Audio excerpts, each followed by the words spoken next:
रुद्र रात की सवारी। शुरुआत। मुंबई की रात, तेज बारिश, बारिश की तेज आवाज, पुरानी एम्बेसडर कार की वाइपर की आवाज, रेडियो पर पुरानी हिंदी फिल्म का गाना। रुद्र, उसकी गहरी थकी हुई आवाज में आंतरिक आवाज गूंजती है। आज तीसरी रात थी जब एक भी ग्राहक नहीं मिला था।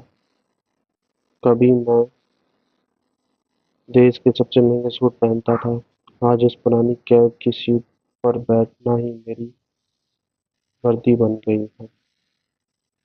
रुद्र, पहचान खत्म।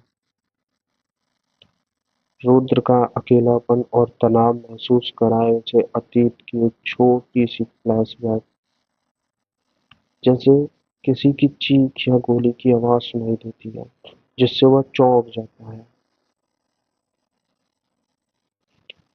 कस्टमर, एक तेज रफ्तार स्पोर्ट कार अचानक रुद्र की कैब के सामने ब्रेक मारती है और एक खूबसूरत लेकिन बेहद डरी हुई महिला, नाम निशा, भागकर पिछली सीट पर बैठती है और कहती है, निशा हाँफते हुए, जल्दी, जितना तेज होके पुलिस स्टेशन की तरफ, और किसी से बात मत करना। रुद्र शांति से, मैडम, पुलिस स्टेशन के लिए 500 एडवांस, और इस शहर में मुझसे तेज कोई नहीं चलाता। निशा जल्दी से पैसे देती है और रुद्र को पिछली सीट पर एक धातु की तेज चमक दिखती है, जिसे निशा अपने हाथों में कसकर दबा रही थी। यह पेन ड्राइव। एक काली एसयूवी तेजी से उनकी कैब का पीछा करना शुरू कर देती है। रुद्र कैब को फिल्मी स्टाइल में भगाता है। वह सामान्य ड्राइवर नहीं, बल्कि एक प्रशिक्षित प्रशिक्षित एजेंट जैसा बर्ताव करता है, जैसे कि उसने अचानक लेन बदल दी ताकि एसयूवी एक रिक्शे से टकरा जाए।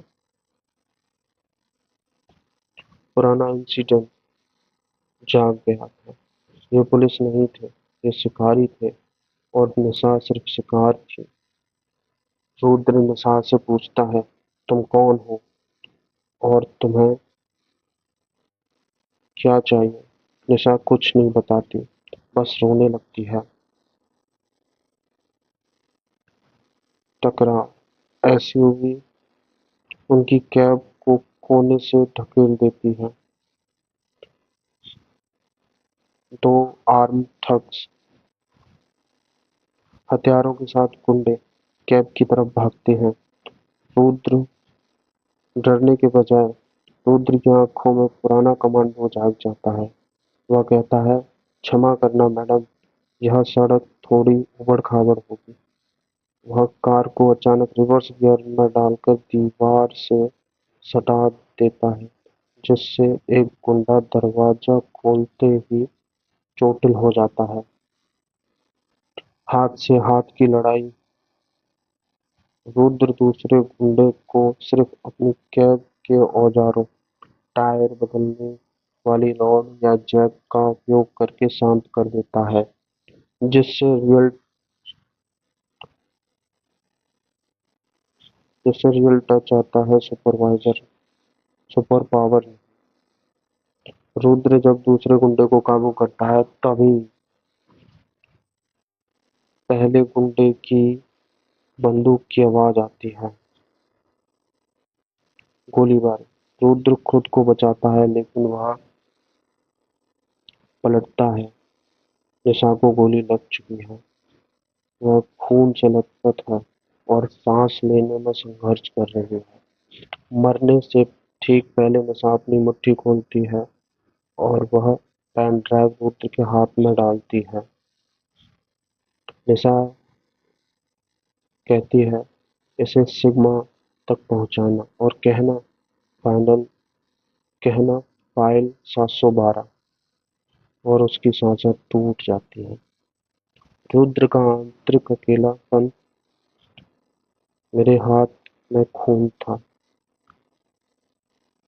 मेरे सामने एक लाश और मेरे हाथ में एक पेन ड्राइव जिस पर लिखा था प्रोजेक्ट सिग्मा। मुझे पता था मेरी रात की सवारी अब एक लंबा खूनी मिशन बन गई है। दूर से पुलिस की सायरन की आवाज आती है। रुद्र के पास भागने या उस पेन ड्राइव को फेंकने का समय नहीं है। रुद्र को पुलिस भागना रुद्र को पुलिस से भागना होगा और यह पता लगाना होगा कि सिग्मा और फाइल 712 क्या है। टेंशन हो रही थी।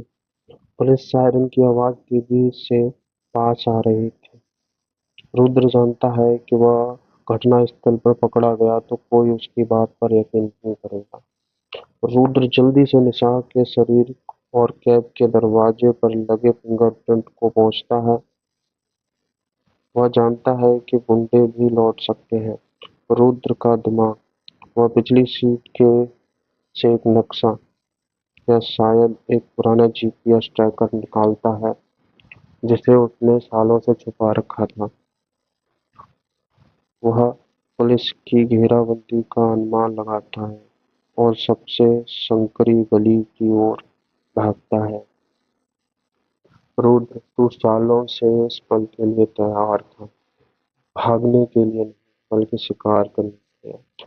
भागते भागते समय एक टूटी हुई पाइप लाइन को तोड़ता है जिससे वह पूरे एरिया में पानी भर जाता है और उसका रास्ता छिप जाता है।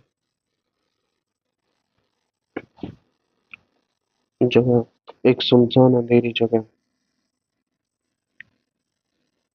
रुद्र अपने पास मौजूद पुराने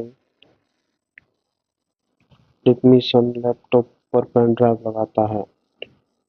वह देखता है कि इस फाइल में की फाइलें अत्यधिक एन्क्रिप्टेड हैं। वह अपना पुराना गुप्त एन्क्रिप्शन सॉफ्टवेयर इस्तेमाल करने की कोशिश करता है लेकिन वह टूट जाता है। फाइल 712 फाइलों के बीच उसे केवल एक छोटा टेक्स्ट फाइल मिलती है जिसका नाम है 712।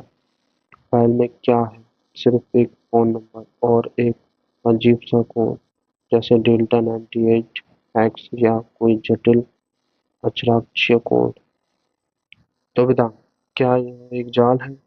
क्या वह वही सिग्नल है जिसका बात निशा कर रही थी? सिग्मा नाम सुनकर रुद्र को अपने पुराने मिलिट्री इंटेलिजेंस के दिनों की याद आ गई। सिग्मा भारत की सबसे गुप्त अघोषित यूनिट थी जिसका मानना था कि वह नष्ट हो चुकी है। सिग्मा वह जगह थी जहां उसने अपने बेस्ट फ्रेंड को खोया था और जहां से उसे ब्लैकलिस्ट किया गया था। Phone call. रुद्र बेहद हिचकिचाहट के साथ 712 फाइल में दिया गया नंबर डायल करता है। दूसरी आवाज आती है। फोन पर एक पुरानी कठोर महिला की आवाज आती है। नाम प्रोफेसर। Code dialogue. आंटी। कौन? रुद्र। यह एक्स नहीं बल्कि बाई है। एक पूर्व निर्धारित गुप्त कोड। आंटी तुम्हें यह नंबर कहाँ से मिला? रुद्र। उसका असली नाम सुनकर रुद्र चौंक जाता है। नया मिशन। आंटी रुद्र को बताती है कि निशा उनकी एक एजेंट थी और वो पेंड्राइव देश के सबसे बड़े गद्दार, जो एक हाई प्रोफाइल सरकारी अधिकारी है, के खिलाफ सबूत रखती है। आंटी रुद्र से कहती है कि वह अब सिग्मा का एकमात्र जीवित सदस्य है जिसे वह भरोसा कर सकती है, लेकिन आंटी उसे मिलने का ठिकाना बताती है। अचानक गोदाम का दरवाजा टूट जाता है। खतरा। वहाँ कोई गुंडा नहीं बल्कि वर्दी में पुलिस खड़ी है। पुलिस। लेकिन उन्हें मेरा ठिकाना कैसे पता चला? क्या आंटी भी झूठ बोल रही है? पुलिस कमांडो दल का एक अधिकारी जो एक पुराना परिचित हो सकता है, माइक पर चिल्लाता है, एजेंट रुद्र, क्या वही है जिसने एक निर्दोष महिला की हत्या की है? सरेंडर कर दो या हम तुम्हें वहीं ढेर कर देंगे। रुद्र को यह पता न लगाना होगा कि उसे फ्रेम किसने किया और पुलिस के चुंगल से कैसे निकलेगा। क्या आंटी भरोसे लायक है?